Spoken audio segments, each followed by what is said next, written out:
Hey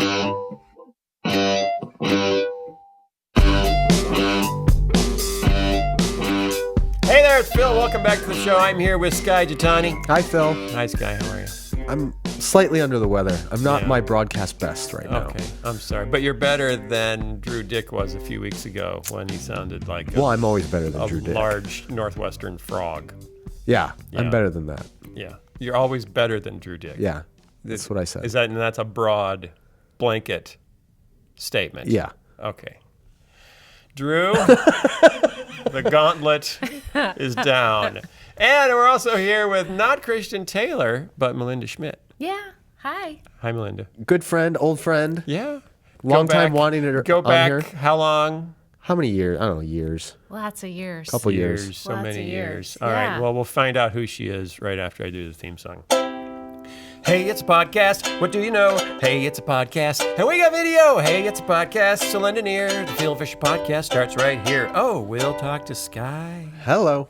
But Christian's gone, so Melinda's here, listening to my theme song. Hey, it's a podcast, so lend an ear. The Phil Fisher podcast starts right here. The Phil Fisher podcast starts right here. Okay, was it a big week in news? Do we care? It's getting crazier. I feel like every week It's getting surpasses the previous one. It's getting. Is it? Okay, Melinda. Do you still follow the news? Because you're not doing daily radio anymore. You know, You follow? I'm backing out in You're a way backing because out. I knew after November it was going to be National Enquirer every day. Yeah. And the exhaustion factor, I Yeah. was getting clued into that, so I'm very choosy now. Mm-hmm. I go and get it when I want it. Right. And who I want it from. Okay. Yeah. Who is Melinda Schmidt? Who is Melinda Schmidt? You're asking. She's not an author. Have you written a book? Yeah. Oh, okay. She is an author, but that's not why she's here. She's not a singer. Are you a singer? No. Okay. She's not a singer. She's a radio host. You're a radio host. Yeah. For how many years were you? You know, 30 some years. No way. Yeah. I don't really count anymore because I'm afraid it's moving toward 40 years. Yeah, and you So don't I just wanna, go with 30 some You don't want to years. hear yourself say that out loud. Right. You were at Moody Radio for how long? For a long time. When did you, was that your first job? Did you graduate from Moody Bible Institute and then just walk upstairs to the radio station? I went to Kansas City and I worked at a radio station there, Christian radio station, for a couple years and ended up at Moody in 1980. Oh, So it's kind of in and out. Worked at a recording studio for a while and went back to Christian radio. But I've always been in Christian radio. That's been the theme. Always and forever. Yeah. And now you're on a Christian podcast. Yeah, so This feels a little different, though. Why? We're exactly like Moody Radio. you've got your own podcast, right? Are you still doing your own podcast? Or No, did you- because that was tied to Moody Radio. Oh, that was tied to so- Moodio. Yeah. Moodio. That's also on. Yeah, the one that you were on. Yeah, I was on your. I've been on your podcast. What was right. it called? Bring to Mind. Bring to Mind. Yeah. See, I had to have you bring it to mind. Yeah. Because I couldn't remember what it was called. And how many years did you do that? A few. I don't Your dates are all remember. really vague. Yeah, it's all not- blurred together. Last Sure. job was hosting Midday Connection, which was a talk show. Yeah. Heard on 150 stations, coast to coast, Yeah, you were big. for women. You were really big then. You had male listeners, We did. but you weren't really catering to a male audience. Right. Was there a co-host? Did you Yeah, have a Anita co-host? Lestria And- was the co-host. And is that a girl or a boy? Anita is Anita. a Oh, I girl. thought you just Anita said- Lestria is a woman, yeah. I need a Lestrio. Yeah. My car broke down. I need a Lestrio. Do you have one? I always think of Captain Nita from The Empire Strikes Back. Who's that? He's the one that Vader kills. Oh. Apology accepted, Captain Nita. Oh, okay. Remember So that? he's a tragic figure. Yeah, a little bit. Yeah, okay. Good. I'm not going to ask what Melinda brings to On me. that note, both of you were intrigued by this story that appeared in the Atlantic, correct?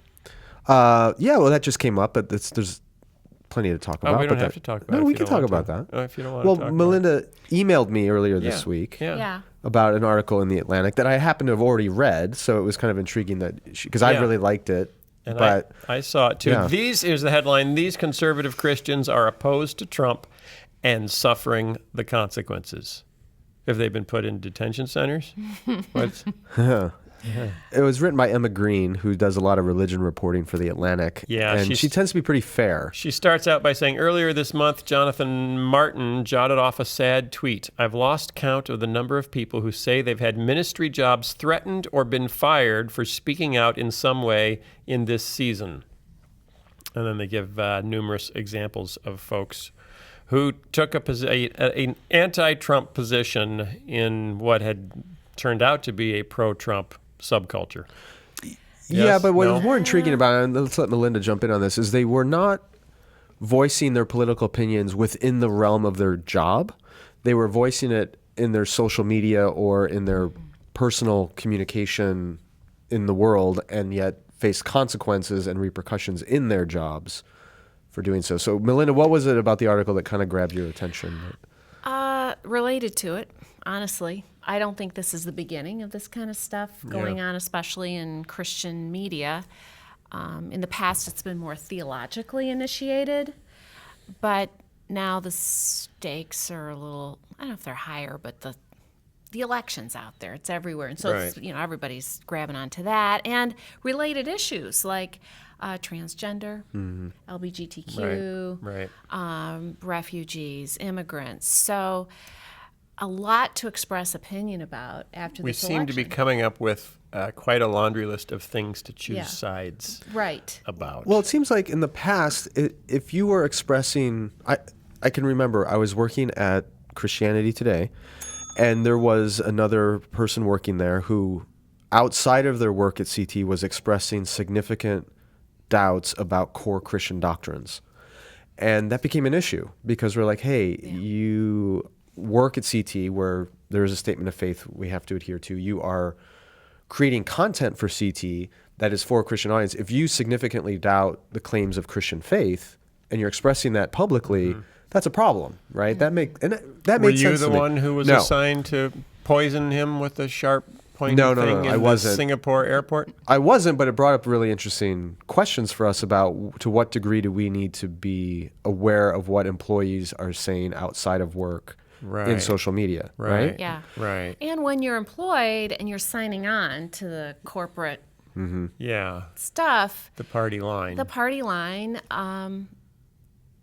how much freedom do you have to go outside of those parameters? Yeah, they do. Right. They give the example of a woman who joined Focus on the Family in the middle of last year, which was certainly an interesting time to start your career at Focus on the Family, and was blogging, and a couple of her posts were picked up. One was picked up by the Washington Post, which got everyone very excited, but then it turns out that what she was saying wasn't quite in line with the conservative point of view, I guess. She was criticizing Trump for derogatory comments toward women and criticizing Christian leaders for not speaking out. And that's when she started getting serious internal pushback. Well, so there's a perfect example. Like she's voicing her opinion outside of work, but it isn't something that contradicts Christian orthodoxy. She's saying, I don't like the fact that this presidential candidate is speaking really horribly about women. That sounds pretty consistent with a Christian Yeah. ethic. Good point. Although this was for a blog at Focus on the Family. It was for boundless.org, Okay. a website for single people in the And church. there you go. At work, are you in alignment? And then on your social media, are you allowed to be your now, real okay, self? Focus on the Family has a long political history. of Which they've being- actually been trying to distance themselves Yeah, from. they've been trying to move away from it, but at the same time, you know that a big chunk of their supporters have not moved away from it and still want to fight the culture war. So that doesn't shock me that she would get pushed back. No, And she's no longer there now. right, but In fact, she hasn't been seen in weeks. just as a test case, though, I think it's really fascinating because, again, if she had been voicing opinions which were clearly contradictory to Christian faith or to the stated positions of Focus on the Family, you'd be like, hey, you are clearly in violation of Article blah, blah, blah. And all. Right, But right. but what she was simply saying was something that was actually in line with Christian ethics, but didn't fit the politics, popular politics of the funders of the Right. organization. Yeah. That's what's so disturbing about it. Well, now you've both brought up the words. You said supporters. Mm-hmm. You've said the funders. Yeah, money talks. What are you saying? Money talks. What are you saying? You know, there's the bottom line. What's your point? That, you know, Well, how do you keep a ministry That- going? Which is why we Right. don't have any money. How do you? which is so good because you can be authentic, be Yeah. yourselves. It's good that you have no money. The you know? homeless have true freedom of speech.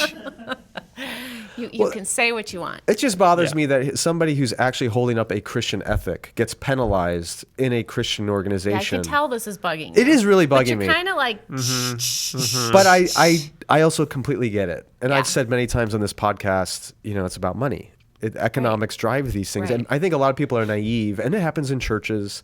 It happens in a lot of Christian organizations where what might be right or what might be consistent with Christian faith is either silenced or marginalized because it could impact the bottom line financially. And that's sad to me. The one institution in our culture that should be immune from those things, it ought to be the church. because what's going to change? How far are we going to really be able to bring change through sort of the institutions that have always been there, Christian media? Were you surprised? And I've asked a few guests this question, and they've tend to be reluctant to answer. So I'm asking, were you surprised at the gap between what evangelical leadership was saying? You know, and I'm talking about the Russell Moores, you know, even the Al Mohlers In the election? in the election, and then what the people in the pews Beth Moore also. actually did. Yeah, Beth Moore, John Piper, Max Lucado Yeah. came out against Trump. You know, it just seemed, and at one point there was a poll that like 90% of evangelical pastors were opposed to Trump's candidacy, and then 81% of us voted for him. You know, does the gap between leadership and followers, or to put it another way, Hey, if they ain't following, you ain't leading. I know, if you think you're leading, but there's no one following you, you might just be out for a walk. But didn't they need, I mean, the fact that they were out there, they had to Yeah. say something. Yeah. They had to come out. Were you surprised at the gap between the leaders and the followers? No. Really? Why? And is that just because you're experiencing Christian Okay, radio? I'm just dealing with- I'm gonna Yeah. Hey, you've got nothing to lose now. You don't have donors. right. Do you have donors? not raising money. No, you don't have donors. No one's supporting you. You're Such a completely. great place to be. You are untethered. Yeah, there you go, another. You know, You can sing the Pinocchio song. There are no strings on me. the leaders had to say something. Yeah. They said something. That was their job. Was it too little too late? Well, so Russell you Moore guys was right from the wait. beginning. You guys thought that the leaders were going to influence their constituency, the Christian leaders? Yeah. Isn't that how it's supposed to work? Well, hold on. Let's back up. Hello? Yes, It's changed. Well, they're being were, influenced by someone. but there were other Christian leaders who were wholesheartedly endorsing Donald Why Trump. do you think Not they very were many looking? at first. Why do you assume they were looking at Christian leaders for their information? Do you, Ooh. what do you Who are they say? looking to? Yeah. News outlets, Like Christianity Today secular news outlets. and the ERLC. Well, what's amazing to me is a lot of the conservative political voices in the media, whether radio talk show hosts or news broadcasters who claim a conservative point of view, often associate themselves with a Christian identity. So people think when they hear these folks, they're also speaking for Christian point of view, but that may not be the case. Does that, you know what I mean? Yeah, I just don't think we can assume anymore that Christian thought leaders who have been around for a long time occupy the same space that we Yeah. thought they did Yeah. before November 16. Things are changing. Things are changing. Well, how long was there a point where Max Lucado and John Piper both agreeing that a presidential candidate was a really bad idea would have had an impact? How long back do you have to Maybe. go? Maybe. I mean, Billy Graham didn't endorse anyone Yeah. after his first But try. this is different. I mean, Trump blew open everything. The dialogue has torqued. I mean, it's exploded. Everything's out there. It's shocked everybody. Yeah. Everything's different. People aren't Yeah. in their chairs going, and what does Max Lucado say? Yeah. You know, this Okay. is ushered in kind of, to me, this new era of blah, blah, blah, blah, blah, blah, Yeah, blabbering. the new and era of blah. Yeah. Yeah. No, just blabbering, whatever you want to say. Anything goes. We thought talk radio was a big deal. Yeah. Now it's like people are going to all kinds of sources to get their information. And money talks, and money was part of the conversation. And It did. I realized, because I blogged after the election, which may have been a mistake, not positively about the outcome of the election in terms of the effect of the white church's relationship with the non-white church, which was my biggest concern. And so many people, they got a lot of pushback. And so many people, it was, as I'm saying, but look at this leader who wasn't supporting him, and this leader, and this leader, and I realized many of them had never heard any of that. Right. Like, what? Why didn't Max Lucado like him? Yeah. Why didn't John Piper like agree. him? And like, I so agree. you haven't heard any of this, Which- up until now. We have so much noise coming out, and all these people are tweeting, and we're following everybody, and you're not listening to any Christian leadership. But doesn't that speak to another topic that Melinda's intimately aware of, which is the loss of influence of Christian media?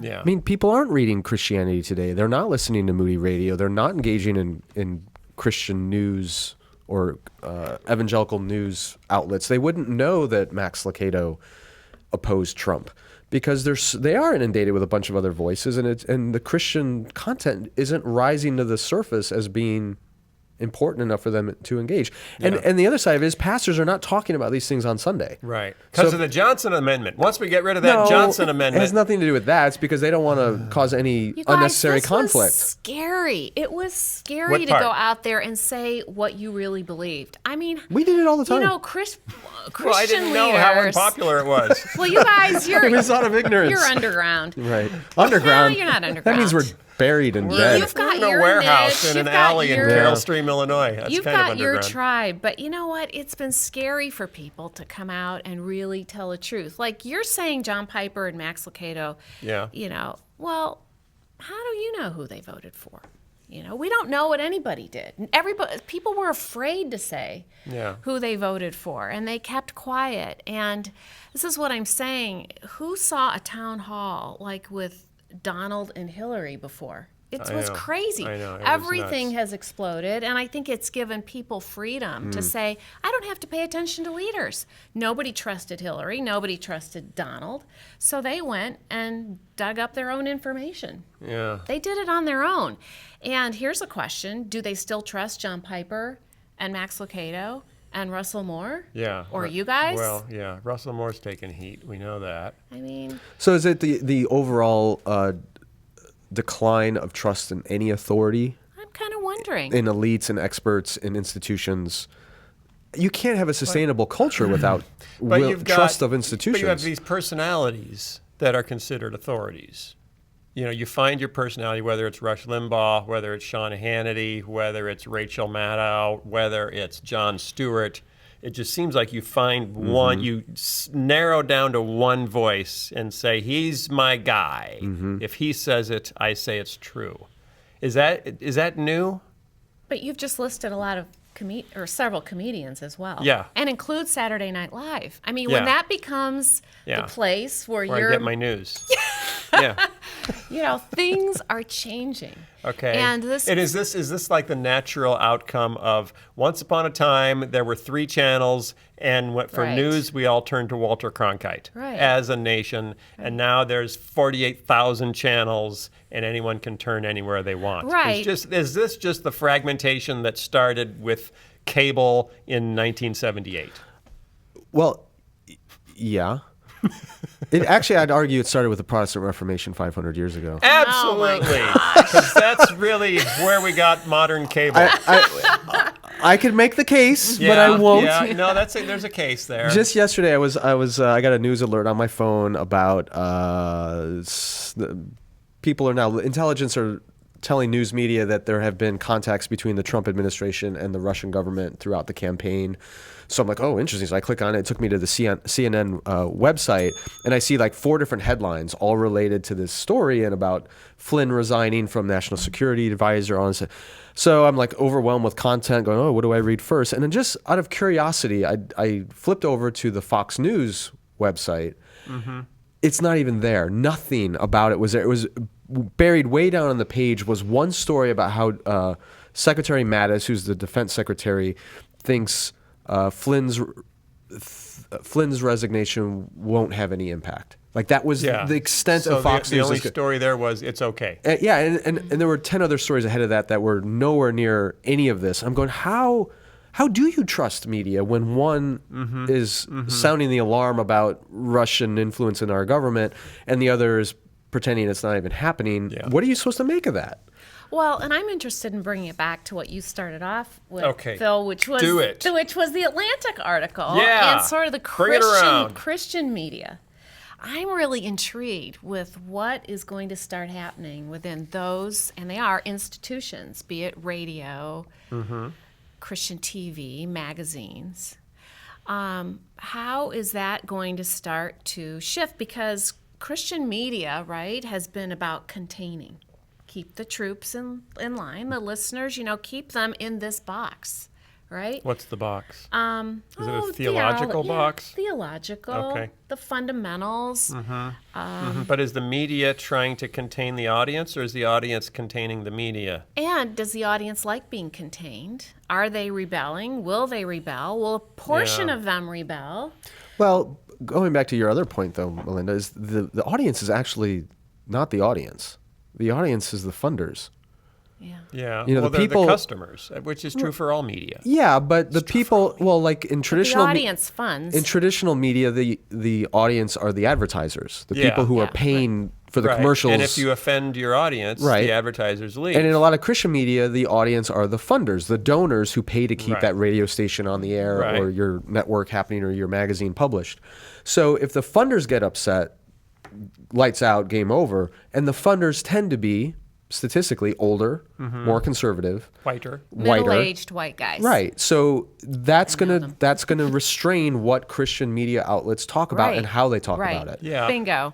Yeah. But they're the same constraints on the secular side, because it's will the advertisers support this? Or for the New York Times now, they need to get subscribers. So it's literally, and I mean, there was a huge piece in Wired magazine on the New York Times and all the experimentation they were trying to do, and they were acknowledging that they had to write clickbait articles like 10 ways to improve your life, literally from the New York Times, holding their noses to get the audience to try to get the subscribers to be able to underwrite the stories they really want to write. Right. So it's everybody is what do we have to do to make enough money to pay the bills so we can do what we want to do. But the dilemma I have, though, with Christian media, unlike the others, is most of these Christian organizations have some kind of explicit mission to transmit the gospel to either new people or new generations. Yeah. But the more you're locked into a 65-year-old white male audience for funding, the likelihood of reaching that 30-year-old non-white, marginalized, nominal evangelical young person, you're losing your future by trying to hang on to the present. This is what intrigues me. Who are going to be the influencers going forward? Yeah. Because the power is, I think, decreasing. What's your best guess? Who are the influencers going forward? Is it like, Lecrae? Is it Christian rappers and hip hop artists that are politically active and saying things in their music? Honestly, for me, I think it's podcasting. You guys, it's I us. really do. It's us. There you go. I do. Let me tell you, It's us. if we're the power future of the American church, it's in big trouble. No, seriously. For now, podcasting to me is the new Christian radio. Blogging is the new magazine. Yeah. And people can say whatever they want. Yeah, and as long as you have a day job. You can say And there's whatever no you money want. in it. Yeah. Exactly. Yeah. And you will do it for free. Yeah. So we're Pretty like much. the communist intellectuals, that are printing their own pamphlets. It's the underground. In the 1930s, Right. and distributing them on street corners. Yeah. But podcasters Except we're not communists are or very intellectuals. influential now. Very influential. And Yeah. I think the door is wide open for that, but you're not going to make any money at it. Yeah. Did you know that? Yeah, no, I think Have we've you learned experienced that. that yet? But We were waiting for that when you turn the corner. Sorry. Just around the river bend. I love to sing that. you say that all the like half the episodes I you know, sing because that. it fits in so many situations.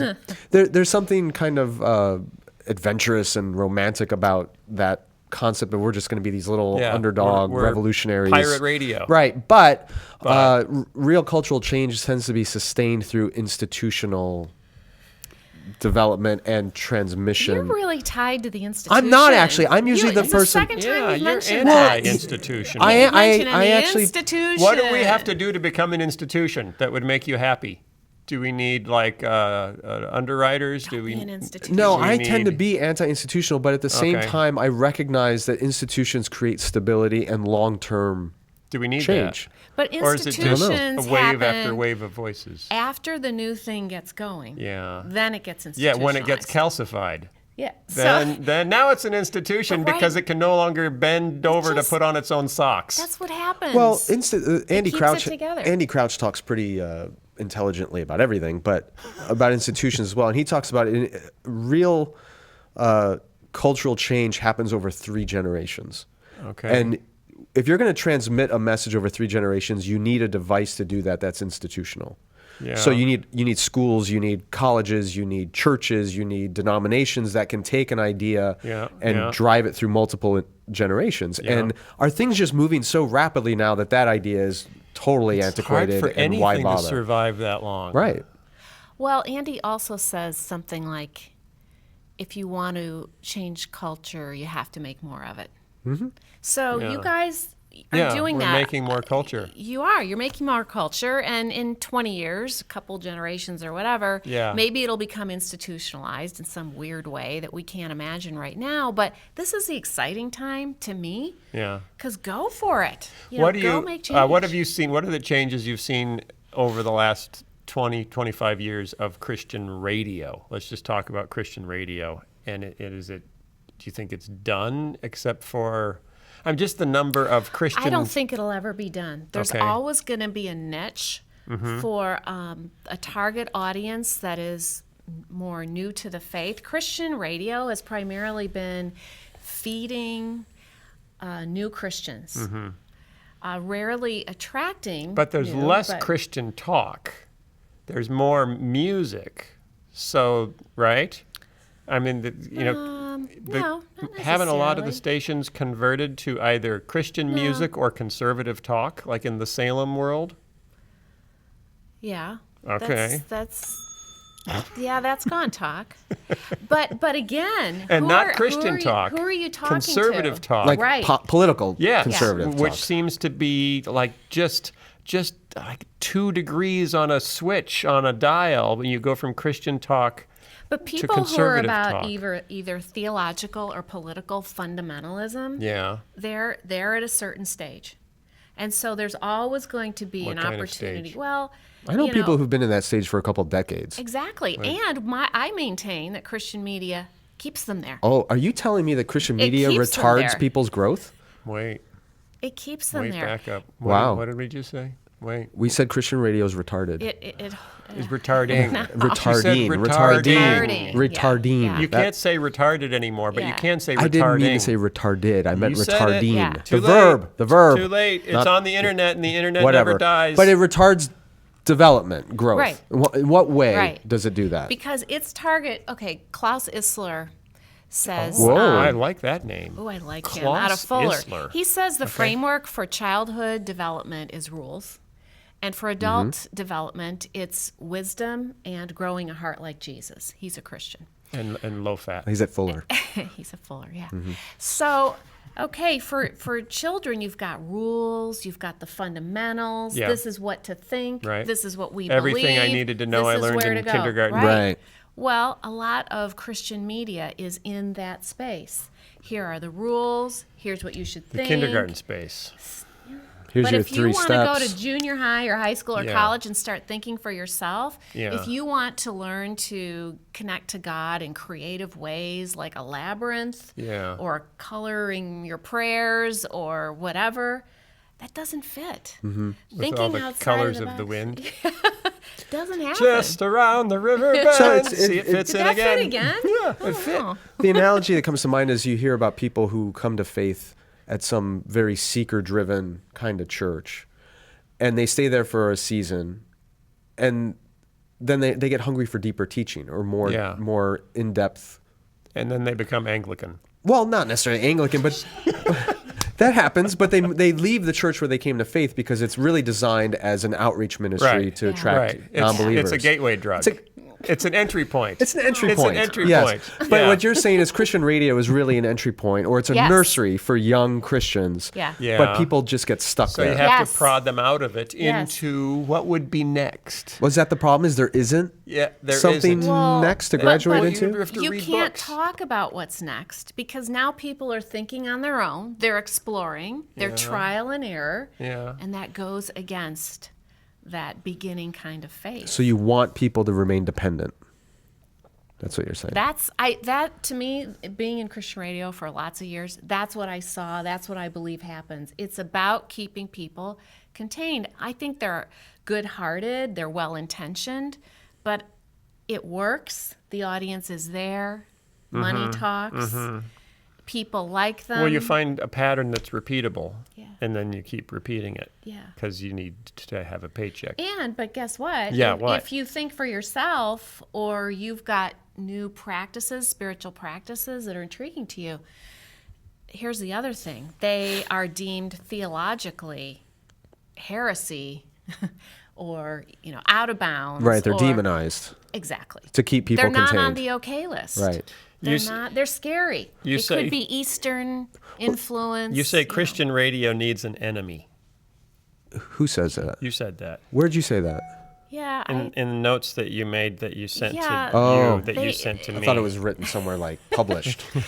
they need to. What I have discovered over the years is they need to be against something, Yeah. and this happens in the political realm. big as ugly well. world. The It's- liberal, quote unquote, Yeah. Rush Well, Limbaugh that's- talks about liberals So like as it's a long as monolithic we thing. keep the culture, the fear culture going, Yeah. and Christian media is your place Your to safe feel place. comfort. Yeah, It's your safe Well, safe place for the family. Yeah.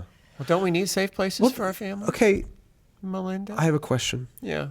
Skye, what's your question? Friend of the podcast, Justin Brierly. Yes, Justin I knew Brierly. he was going to do that. I gave him space. Welcome along.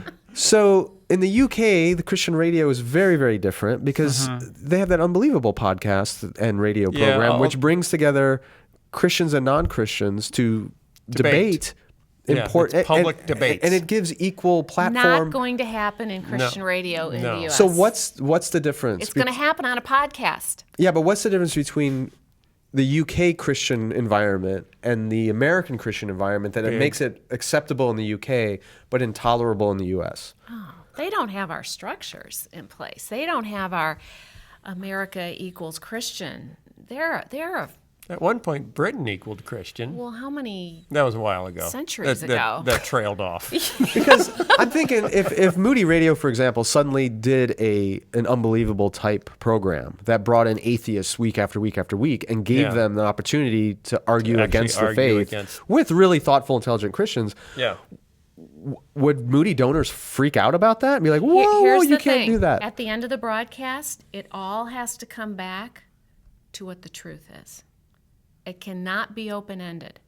No discussions in Christian media Can be can open-ended. close with a question, with kind of We're questioning not or sure. open-ended. We're not Exactly. sure. That's not going to happen because donors and the audience need to be reassured that you are holding firm. You're on the right So that- team, and we're with Right. you. That's more Champion. evidence to the juvenile nature of the audience and the faith they hold. Because when you do listen to, and this is like an extended plug for Unbelievable, but when you listen to Unbelievable, Unbelievable. it assumes the audience is either searching in Yeah, their faith, but I've or also- they're mature enough in their faith to handle listening to arguments they may I've disagree also with. asked Justin, says, why is British Christian radio so much more, like your show? Yeah. And he said, well, actually, this is the only thing that's like my show. Well, what's the rest of it like? It's more just interviews and get to know your local vicar. And Okay, fair enough. But I love that game, by the way. I mean, it's time to play. Get to know your vicar.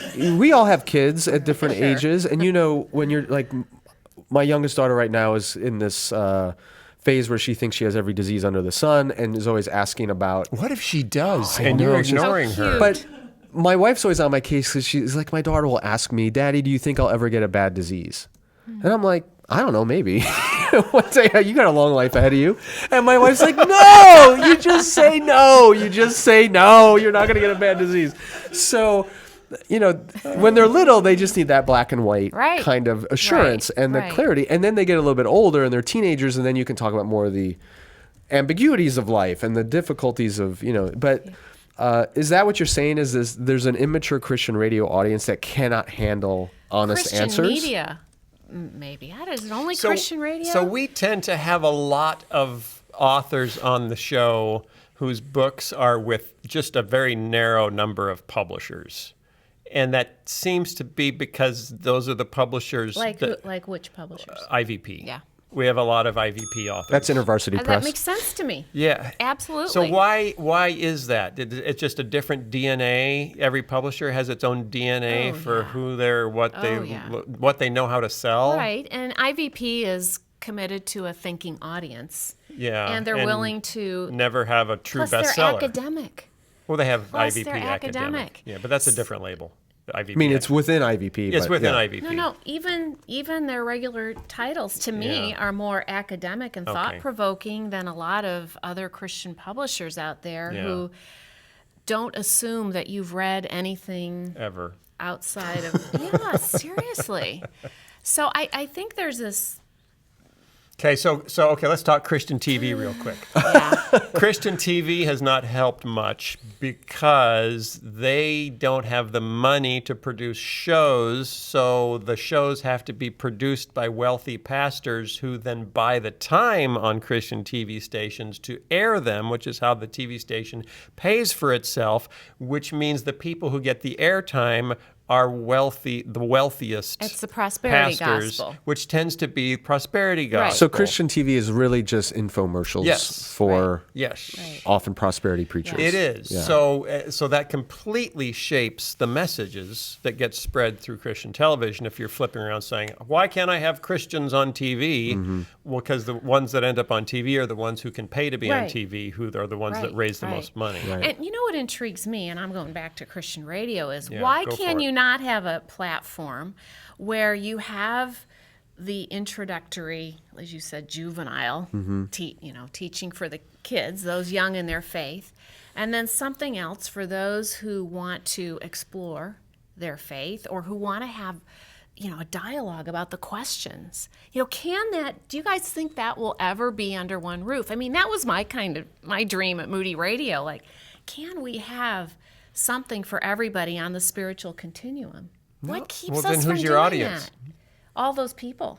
All of them. But The thinkers, the newbies. And it's just, but they're different programs, Yeah. different streams. Yeah. See, I think that can work Yeah. in a digital environment, in a podcast Sounds environment. like you're making BeliefNet, though, something where here's the Hindu channel, and here's the atheist channel, and here's the, and a lot of... But it's not. It's all within the Okay. framework of, Is there say, a- evangelicalism. Is there a Rob Bell channel? How far do you go? Is there a yeah. Jim Wallace channel? Well, is that's there not fair. That's get not it. fair. No, Why I is get that what not you're- fair? Because Why? what she she's- says it's fair. What Melinda's describing is frankly what every local church ought to be doing, What?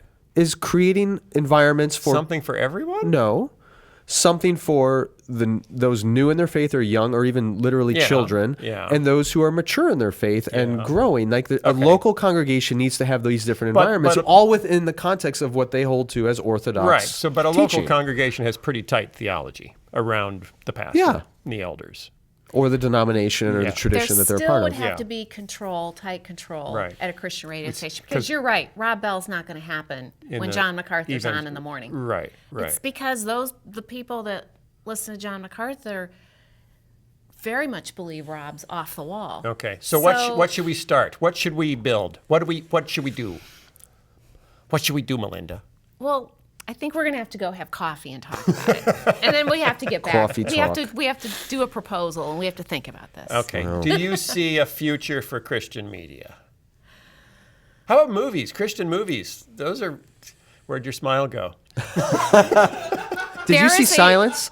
No. That's not Where a Christian movie. It's not around. Did you go downtown? No, Regal. It was out here. It was at Regal. It was out here. Briefly. You didn't look. Did you like? What'd you think? Yeah, we do a movie podcast Did now. you see? It was really I did not see it because I'm too wimpy. I don't think I'm going to see it because I'm too... into torture. It'll be out on video tomorrow, really probably. into torture. What did you think, though? I thought it was very well done. Yeah, Did you read the awesome. book? You know the book? I've read about it. No, I've read gone deep on what it's. Yeah. But I mean, you bring up Christian movies. It's kind of the unchristian Christian movie. But that's Martin Scorsese. That's not a Christian movie. It doesn't count. I mean, it's not produced by the Christian community. It Therefore, didn't come it's clearly out not of the Christian. You're using a different definition, and I respect your definition, but that's not the one I'm using. It doesn't have a bow on top at the end. That's exactly the problem. Okay, what's the difference? Do you see a difference between Christian movies and Christian radio in the same limitations, or do they have different limitations? Is one, do you think, I think have they more are potential? still to a certain audience. They're all geared toward the same audience. The people you can rely on to support you with dollars. Yeah, and a young faith or someone who's been in the faith and kept there for a long time and expects bow on top theology. So there's always going to be a niche for that. Do you think it's possible, because the reality is that most popular movies are wish fulfillment fantasies, where the person you care about gets what you want them to have, ideally through some delightfully magical occurrence. So not at the end of La La Land. No, not all, but that's not a mass market movie. What? I mean, it's going far for it's an independent film that was bought at Toronto. It wasn't produced by a major studio. It was acquired, and it had, like The Artist or Train Spotting, it had enough to go far. But what are you wondering? Get to your point, Phil. If there's no legitimate audience, Christian or non-Christian, for open-ended storytelling. Well, why do Christians need to watch Christian movies? Why can't we just watch what's out there and talk about it? Because it's not safe. Well, wouldn't you like to see theological issues come up more overtly in your on TV? Yeah, but you guys talk about movies, and they're not always Christian, and there's truth there. You know. There was a deep theological question raised in Batman versus Superman, and that movie was garbage. That is so much fun to me. I love looking at imagery, but you know what? Christians in the container don't want to do that. Okay, yeah, but in the world I live in, there is a God. In the movies I watch, there isn't. Why can't there be a God in the movies I watch? Why are you saying there's not a God in the movies you watch? Because everyone lives as if there isn't. Thor. Because they all... But that's so blatant. Like, you're a person of imagery, for Pete's sake, Phil. No, but when people, Titanic, they're sinking. It's 1916. How many of 12. them? And you want Leo DiCaprio. How many of them prayed? Kate to move over so that Leo can get on the iceberg. How many of them prayed? I bet there was a scene or two of somebody praying. There was a small clutch of people around a Catholic priest. That's right. Like 8 people in one shot. Not a scene. And every one of them survived. A shot. Because in the next scene, you see them plucked by angels and carried across the North Atlantic. Why does people it have pray to be when bad so things happen. Blatant like that? Why? Because that's reality. Don't you want it to be Why can't we look at the realistic? imagery in film and talk about that. Why can't we, instead of trying to produce something that we can't measure up to, Yeah. why can't we just discuss it and see what's in So there and stop- be more attuned? So Why you think we should stop trying to make our own culture?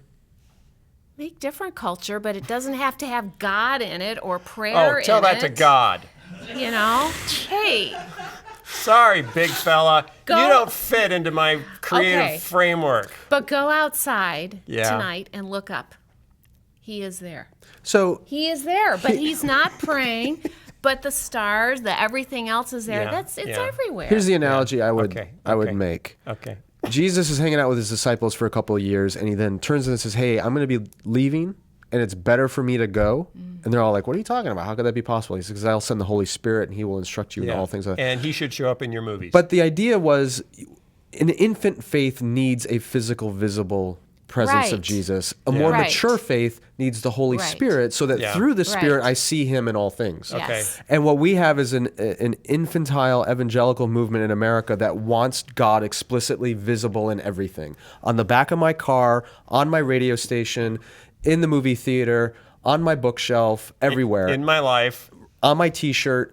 And what Melinda's calling for is, well, we need to graduate beyond that and so dwell with the Holy Spirit that we begin to see the presence of God in our neighbors, in the movies we watch that aren't explicitly Christian, Right. in Yeah. the things we engage in the world and in our work that brings us to a more mature faith that isn't so dependent upon but I want to be juveniles. reassured that I'm right.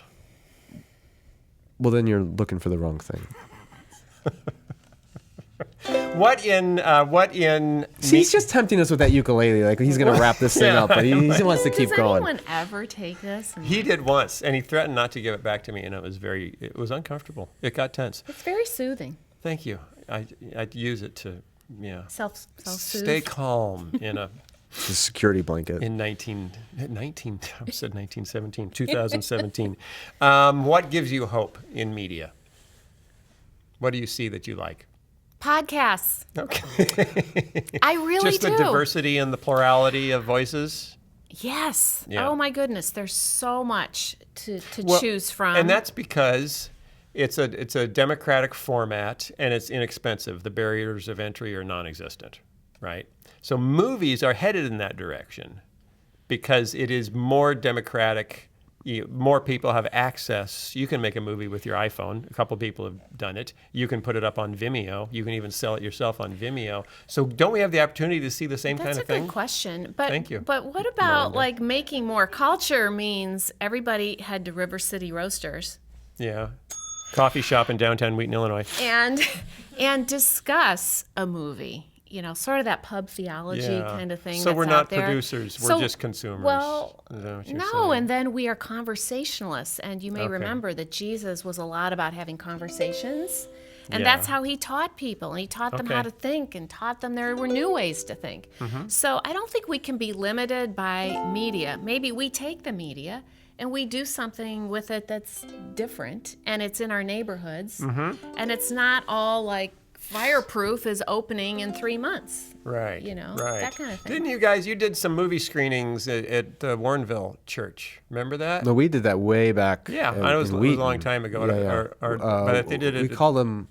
We did film festivals. Yeah, but it wasn't Christian movies. It was No. just movies with spiritual themes. Right, and or- then we'd have discussions afterwards around the Yeah. themes of the movie. Here's what I'm getting concerned about is that the blogger voices now Why? and the social media voices, Yeah.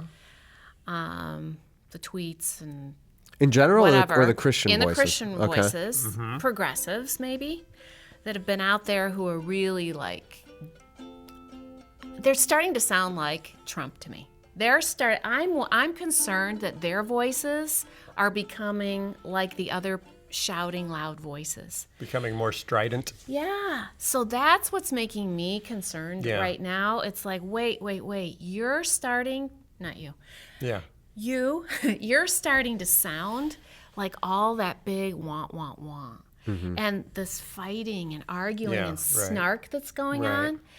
I'm like, guys, you're going to blow your opportunity. Yeah. I'm anti-snark. Really? Good. I try to be. I'm anti-anger.